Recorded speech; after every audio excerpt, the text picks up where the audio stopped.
Hello friends, চলে এসেছি নতুন একটা ভিডিওর সঙ্গে। তোমরা দেখেই বুঝতে পারছো আমের কোনো একটা রেসিপি।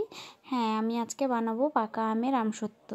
প্রথম আমগুলোকে জলে ধুইয়ে নিয়েছিলাম, তারপর আমের খোসা ছাড়িয়ে ভালো করে ব্রেটারের সাহায্যে ব্রেড করেছিলাম। তোমরা চাইলে অন্য কিছুতেও করতে পারো। তারপর আমি ছাঁকনির সাহায্যে ছেঁকে নিয়েছিলাম আমগুলোকে। তোমরা চাইলে কোনো পাতলা কাপড়ের সাহায্যেও ছাঁকতে পারো। তারপর আমে পরিমাণ মতো লবণ, পরিমাণ মতো চিনি দিয়েছিলাম। চিনিটা এই কারণেই দিয়েছিলাম যাতে আমসত্ত্বটা একটু মিষ্টি মিষ্টি হয়। আমসত্ত্বটা মিষ্টি মিষ্টি খেতে একটু বেশি ভালো লাগে, দিলে যে কোনো খাবারের সঙ্গে খাওয়া যেতে পারে। তারপর কড়াইতে বসিয়ে দিয়েছিলাম ফুটাতে।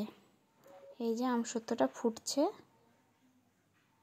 ভালো করে ফুটে ভালো একটা ঘনত্ব তৈরি হবে।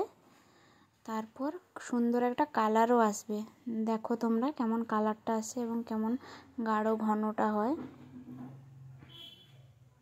এই যে প্রায় ঘনত্বটা চলে এসছে, বেশ ঘনটা, কালারটাও সুন্দর আসছে।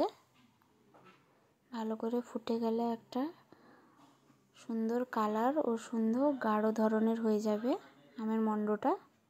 এরপর কড়াইতে রেখে দিব কিছুক্ষণ ঠান্ডা করার জন্য। ঠান্ডা হয়ে গেলে একটা থালাইতে সরিষার তেল ভালো করে মাখিয়ে নিতে হবে।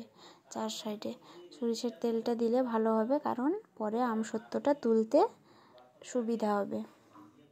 এরপর থালায় তেল মাখানো শেষ হয়ে গেছে। এরপর সেই আমের মণ্ডটাকে থালাতে পরিমাণ মতো দিয়ে দিলাম। বেশি ঘনও না, বেশি পাতলা না, মিডিয়াম দিব, যাতে থালাতে ভালো করে মিলে যায় এবং পাতলা পাতলা হয় জিনিসটা।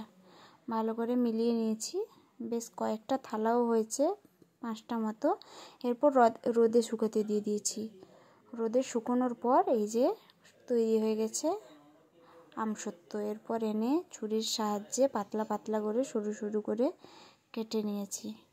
কেটে নেওয়ার পর সুন্দর করে একে মুড়িয়ে নিতে হবে। দেখো কি সুন্দর কাটা হয়েছে। এরপর মুড়ানোও হয়ে গেছে। রেডি আমসত্ত্ব। তোমাদের কেমন লাগলো কমেন্টে জানিও।